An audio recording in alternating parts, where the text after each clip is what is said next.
Hello everyone, कैसे हैं आप सभी। उम्मीद करता हूँ शानदार जानदार होंगे और आज एक और आपकी शानदार क्लास में स्वागत है।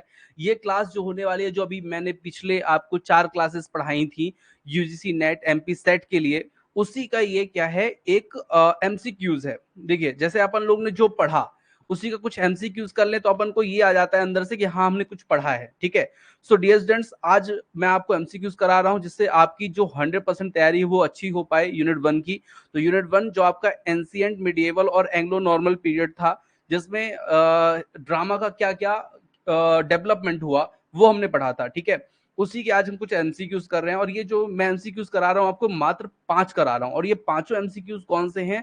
जो एमपी सेट और यूसी नेट के क्वेश्चन पे आए हुए हैं। ठीक है, एग्जाम के में आए हुए हैं, मतलब एग्जाम के क्वेश्चन मैं आपको कराने जा रहा हूँ। ठीक है, तो चलिए सभी लोग ज्वाइन हो जाइए, सभी लोग फटाफट चलते हैं सीधे स्क्रीन की तरफ। ठीक है,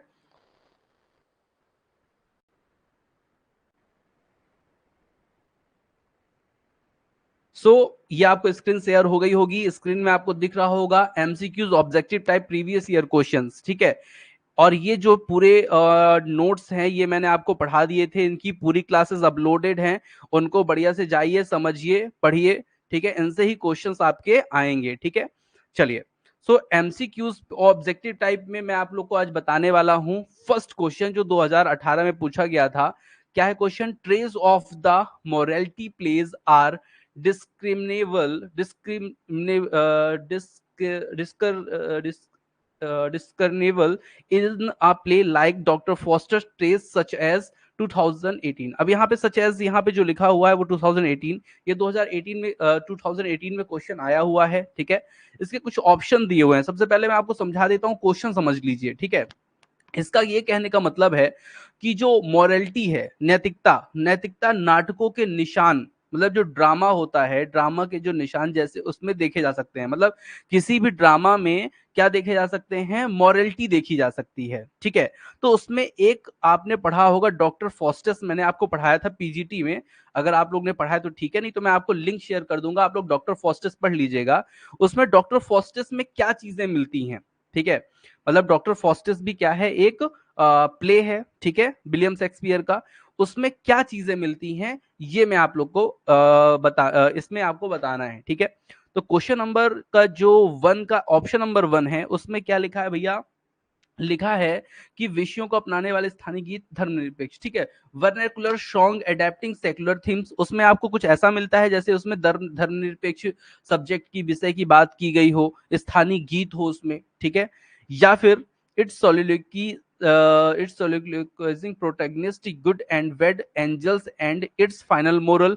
तो यहाँ पे आपको कुछ ऐसा मिलता है क्या कि एक एकांत प्रिय कोई एक हीरो है इसमें। ठीक है, जो अच्छे और बुरे एंजल्स, एंजल्स मतलब समझते हैं, यहाँ पे जो एंजल्स है ना वो अच्छी होती हैं। ठीक है, मतलब जो डॉक्टर फॉस्टिस को बार बार आके रोकती हैं। ठीक है, अगर आपने डॉक्टर फॉस्टिस पढ़ा होगा तभी ये चीज आपको समझ में आएगी।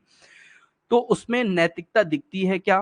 ठीक है, दूसरा, it it reference from the Corpus Christi Carol the complaint of Christ the lover of mankind. तो यहाँ पे कुछ ऐसा दिखा था क्या डॉक्टर फॉस्टस में आप लोग को कि जिसमें जो मसीह है, ईसा मसीह हैं, उनकी कोई शिकायत की गई हो या मानव जाति से प्रेम के लिए परहेज बताया गया हो। ठीक है, कॉर्पस किससे? The love of mankind. तो मतलब यहाँ पे प्यार करने के लिए उससे कुछ ऐसा रोका गया था क्या? ऐसा कुछ इसमें बात हुई थी क्या? या it's rhythmical prose arid the presence और a larger narrative rhythm in the morality play. ठीक है, तो या फिर इसमें ऐसा कुछ था कि अ, जो ड्रामा था, मोरालिटी वाला ड्रामा था, उसमें कोई बड़ी कथा हो। ठीक है, और उसमें लय की उपस्थिति हो। ठीक है, लार्जर नैरेटिव रिदम, रिदम मतलब लय होती है, तो उसमें कुछ लय जैसी बात की गई हो या गाने जैसी बात की गई हो। तो अब आप लोग इसका आंसर मुझे बताइए कि क्या होगा। अब देखिए, जिसने डॉक्टर फॉस्टस पढ़ा होगा उसको ये चीजें बिल्कुल समझ में आएंगी। ठीक है, सभी को गुड इवनिंग। ठीक है, पढ़ा है। ठीक है, ऑप्शन बी अनामिका बता रही है, ऑप्शन बी होगा। ठीक है, आनंद जी बता रहे हैं बी होगा। बहुत बढ़िया, वेरी गुड, एक्सीलेंट, सभी लोग जुड़ गए हैं। ठीक है, चलिए मैं आप लोग को बता देता हूं, इसका ऑप्शन अगर मैं एक छोटा सा कहानी को मैं बता देता हूं, क्योंकि ये एमसीक्यूज है तो आप लोगों को समझना जरूरी है। हालांकि मैं डॉक्टर फॉस्टस आपको पढ़ाऊंगा। ये विलियम शेक्सपियर ने एक ऐसी कहानी बताई जिसमें एक डॉक्टर फॉस्टस होते हैं जो बहुत ज्यादा विद्वान होते हैं, बहुत ज्यादा ज्ञानी पुरुष होते हैं, बुद्धिमान व्यक्ति होते हैं। उनको वो दुनिया में सब चीज कर लिए होते हैं, बस वो काला जादू उनको नहीं पता था, तो वो काला जादू भी सीखते हैं। ठीक है। उसमें एक गुड एंजल होती है, एक बैड एंजल होती है, जो आके क्या करती है, बताती है कि डॉक्टर फॉस्टस ये मत करो, काला जादू अगर सीख लोगे तो तुम्हारी जिंदगी बर्बाद हो जाएगी। और बैड एंजल आके क्या बोलती है, अरे नहीं डॉक्टर फॉस्टर, तुम्हारे पास यही वस्तु कमी है, अगर तुमने इसको सीख लिया तो एक दिन तुम बहुत राजा बन जाओगे, बहुत बड़ा तुम्हारा नाम हो जाएगा। ठीक है। तो ये जो डॉक्टर फॉस्टर्स की कहानी है, ठीक है, वो गुड और बैड एंजल उसमें उसका क्या होता है, जिक्र होता है। ठीक है। तो ये बिल्कुल सही बात है। और प्रोटोगनिस्ट हमारे कौन थे, हमारे जो हीरो थे वो डॉक्टर फॉस्टस ही थे। ठीक है। तो क्वेश्चन 1 का आंसर नंबर जो आपने बी लिया है वो बिल्कुल सही है। Very good, excellent. ठीक है।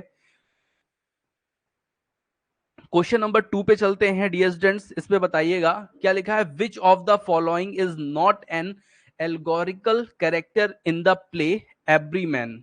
ठीक है। अब यहाँ पे प्ले एवरीमैन की बात हो रही है। ठीक है। अब जिसने उसमें पढ़ा होगा तो वो अच्छे से बता पाएगा। ठीक है। इसमें एक्चुअली क्या है कि जितने भी ऑप्शन नीचे आपको दिए गए हैं उसमें से जो ड्रामा है एवरीमैन, ठीक है, में एक रूपक पात्र नहीं है। मतलब इसमें से 3 में से एक जो है पात्र उसमें नहीं है। ठीक है। किंडर्ड नहीं है, स्ट्रेंथ नहीं है, ठीक है, या क्रिश्चियन नहीं है, या डिस्क्रिएशन नहीं है। ठीक है। तो ये आपको बताना है।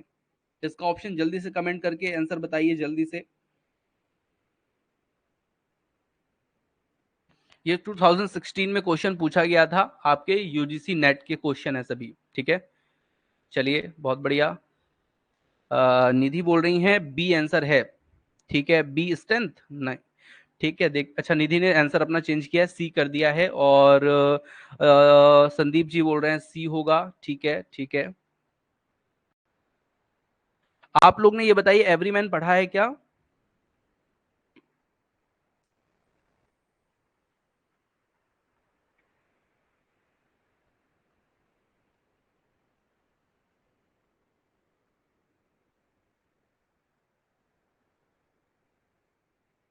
चलिए ठीक है, बहुत बढ़िया, very good, excellent excellent. Sandeep ji बहुत बढ़िया, एक्सीलेंट।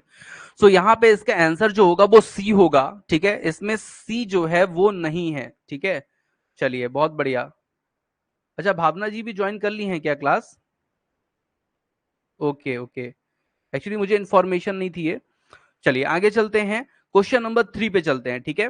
तो क्वेश्चन नंबर 3 पे अपन देखते हैं, mystery and miracle play in English were based on. जो मिस्ट्री और मिरेकल प्ले होता है वो किस चीज पर बेस्ड होता है? ठीक है। इस क्वेश्चन का आंसर आपको बताना है, जल्दी से बताना है। ठीक है। और ये मैंने आपको अभी कल ही परसों पढ़ाया था। ठीक है। अंग्रेजी में या इंग्लिश में रहस्य और चमत्कार नाटक किस पर आधारित होते हैं, किस चीज पर आधारित होते हैं? फोल्क्लोर मतलब होता है लोकगीत। ध्यान दीजिएगा, जैसे अपने यहाँ लोकगीत होते हैं ना, अपने लोकल शादी में ब्याह में जो लोकगीत होते हैं उसको बोलते हैं इंग्लिश फोल्क्लोर। ठीक है।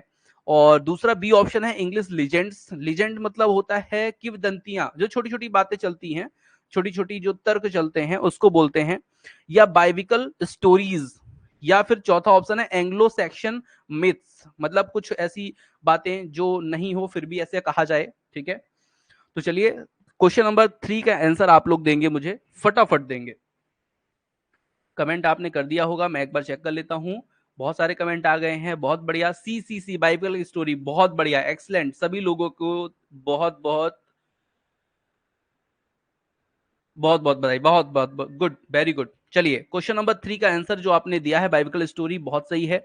क्योंकि मैरिकल और मिस्ट्री जो प्ले थे उसमें सब बाइबिकल स्टोरीज क्या की जाती थी, बताई जाती थी। और ये कब कहाँ बताई जाती थी? चर्च में। ठीक है। क्या होता था, जब चर्च लोग जाते थे तो वहां पे छोटे छोटे ड्रामा के रूप में जो बाइबिकल स्टोरीज होती थी, जो बाइबल में लिखी हुई कहानियां होती थी वो बताई जाती थी। ठीक है। तो बहुत बढ़िया, बहुत सही आंसर है आप सभी के। क्वेश्चन नंबर 3 2014 पे आया हुआ था, आप लोग पेपर चेक करेंगे तो आपको मिल जाएगा, ठीक है। The old order changed yielding place to new is form, ठीक है। क्वेश्चन नंबर 4 पे चलते हैं, इस पे समझते हैं वो क्या है। तो जो पुरानी व्यवस्था बदली है और नई को जगह दी गई है, ठीक है। तो उससे क्या आप समझ रहे हैं, ठीक है। जो the old order change yield place to new, ठीक है, ये एक बात है, पुरानी व्यवस्था बदली है, नई को जगह दी गई है, ठीक है। अब ये कौन कहता है, ठीक है, ये मॉर्टर डी ऑर्थर का लाइन है, कि इडलेस ऑफ द किंग की लाइन है, या पेरिसलस की लाइन है, या ओसोलैंडो की लाइन है, ठीक है। आप लोग मुझे बताइए क्वेश्चन नंबर 4 का आंसर। ये हम लोग ने एक दिन चर्चा भी की थी, अगर आप लोग को याद हो, 2 दिन पहले की बात है।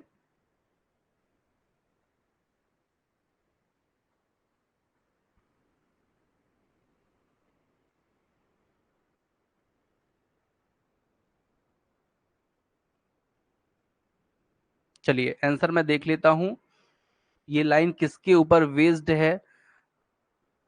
ए, बहुत बढ़िया आनंद जी, वेरी गुड। अनामिका, अनामिका बहुत बढ़िया। निधि जी बहुत बढ़िया, वेरी गुड। अच्छा, संदीप जी भी बोल रहे हैं मोर्टर डी ऑथर, ठीक है। करेक्ट आंसर इसका बिल्कुल सही है, 4 का ए ऑप्शन होगा, मोर्टर डी ऑथर, ठीक है। जो मतलब कह सकते हैं जो ऑर्थर की मृत्यु पर ये लाइन थी, क्या थी, कि पुरानी व्यवस्था बदली है, ठीक है, the older changed yielding place to new, और नई को जगह दी गई है, ठीक है। ये लाइन बहुत इंपॉर्टेंट है, तो 2014 पे आई हुई है यूसी नेट पे, ठीक है। एक चीज ध्यान रखिएगा, नेट की चीजों को अभी हम फोकस करते चलेंगे, जिससे आप नेट भी क्वालिफाई कर पाओ, और अगर नेट क्वालिफाई की तैयारी आपकी बन गई तो निश्चित तौर पे आपका एमपीसेट क्वालिफाई से कोई नहीं रोक सकता, ठीक है। 5, क्वेश्चन नंबर 5 पे चलते हैं। क्वेश्चन नंबर 5 बोलता है there are some characteristic of morality plays, ठीक है। तो मतलब कुछ कैरेक्टरिस्टिक्स हैं जो मोरलिटी प्लेस की हैं, ठीक है। मतलब जो नैतिकता वाले जो ड्रामा होते हैं उनकी जो विशेषता है वो क्या है, ठीक है। वो नीचे दी हुई है, देखते हैं क्या है। तो फर्स्ट है, they are dramatized allegories of the life of man, ठीक है। सेकंड है, they depict man temptation and sinning his quest for celebration and his confrontation with death. Third है, through the hero present mankind the other character are by no means. और fourth है, a character knows as the vice often plays the role the hero predecessors of the villain hero in Elizabethan drama, ठीक है। इसके मैंने आपको 4 option दिए हैं, इन 4 option में आपको बताना है एक 1 and 2, 1 and 3, 1 and 4 या 2 and 3।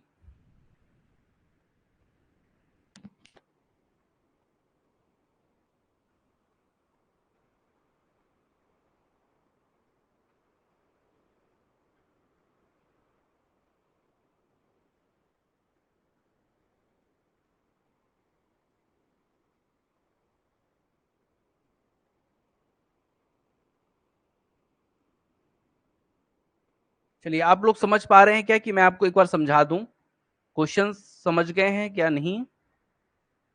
कमेंट आए हैं, निधि जी बोल रही हैं ए होगा, ठीक है। अनामिका जी बोल रही हैं ए होगा, आनंद काशिप जी बोल रहे हैं ए होगा, ठीक है।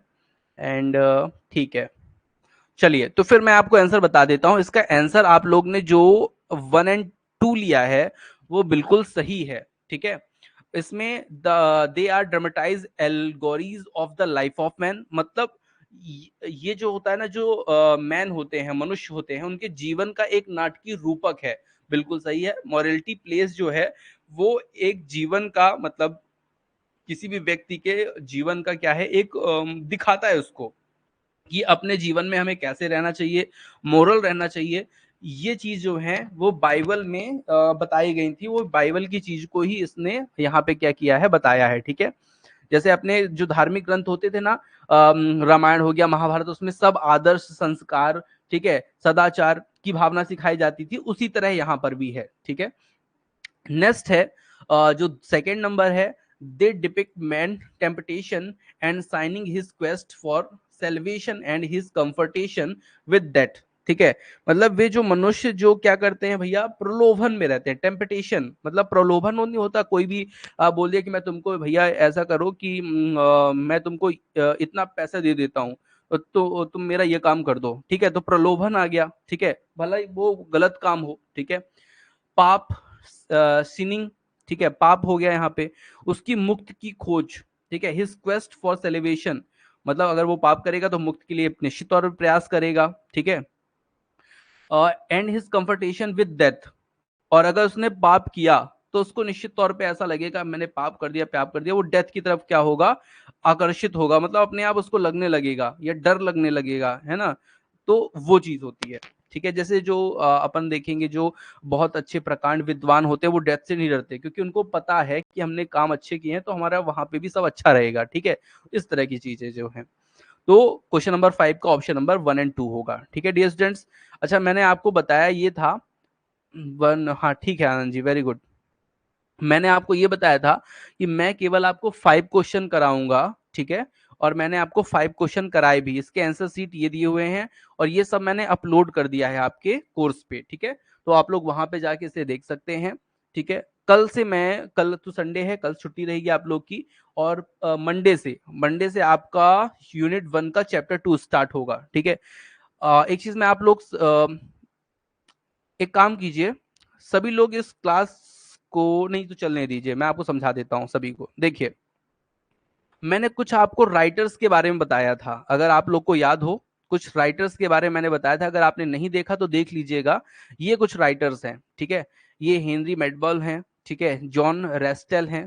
ठीक है, जॉन वेल हैं, निकोलो माइकावेली हैं। ठीक है, तो ये मैंने कुछ आपको राइटर्स बताए थे, इनके बारे में आप लोग थोड़ा थोड़ा पढ़ लीजिएगा अच्छे से। ठीक है, वैसे यूनिट 1 का जो चैप्टर 1 है, मतलब आपका एंशियंट, मिडिएवल और एंग्लो नॉर्मल ड्रामा। ठीक है, उसमें ज्यादा राइटर नहीं है। ठीक है, मतलब आप अगर इतना इनके बारे में पढ़ लेंगे ना, और ऊपर जो चीजें मैंने आप लोग को बताई थी ना, तो चैप्टर 1 अपना हमारा कंप्लीट हो गया आज से। ठीक है, अब हम लोग मंडे से क्या पढ़ेंगे, चैप्टर 2 पढ़ेंगे। ठीक है, चैप्टर 2 में क्या है मैं चलिए आप लोग को बता देता हूँ।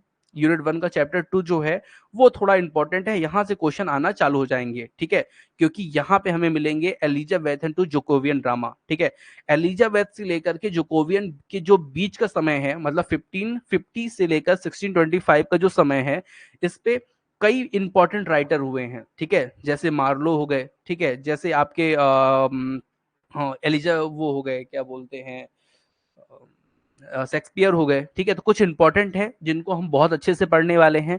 कल मैं उनके पीडीएफ जो है वो अपलोड कर दूंगा। ठीक है, और आप लोग बढ़िया से इसको पढ़ेंगे। ठीक है, अभी ये क्लास 1 अपनी समाप्त हो रही है, खत्म हो रही है। क्लास 2 जो है वो यूनिट 6 पर बेस्ड है और बहुत इंपॉर्टेंट चीज मैं आप लोग को पढ़ाने वाला हूँ। ठीक है, तो वहां पे सभी लोग ज्वाइन कीजिएगा विद इन 2 to 3 मिनट। ठीक है, आपको क्लास ज्वाइन करनी है। ठीक है, तो अभी यहीं पे क्लास हम ऑफ कर रहे हैं, नेक्स्ट क्लास में हम, हाँ बिल्कुल वेकन है, बिल्कुल वेकन है, बहुत इंपॉर्टेंट है सर। पीडीएफ भी अवेलेबल, बिल्कुल पीडीएफ आपकी अपलोड हो गई है। पीडीएफ आप लोग प्रिंट आउट भी कर सकते हैं डाउनलोड करके। ठीक है, इसकी सबकी मैं वीडियो फिर धीरे धीरे आपको बना के बता दूंगा कैसे आपको डाउनलोड करना है, कैसे आप प्रिंट निकलवा सकते हैं जाके। ठीक है, तो इस क्लास को यहीं पे ड्रॉप कर रहे हैं। 2 से 3 मिनट के अंदर एक और क्लास स्टार्ट हुई जिसमें यूनिट 6 हम पढ़ेंगे। यूनिट 6 मतलब मैंने आपको बताया था कि 40 नंबर। ठीक है, ध्यान रखिएगा, किसी भी एग्जाम में चाहे वो एमपी सेट हो चाहे यूजीसी नेट हो, वहां पे 40 क्वेश्चन केवल और केवल यूनिट कहां से आते हैं, 6 से आते हैं। ठीक है, तो उसको हम लोग बहुत अच्छे से पढ़ने वाले हैं। ठीक है, चलिए स्टार्ट करते हैं, इसको बंद करते हैं। ठीक है, thank you for watching dear students.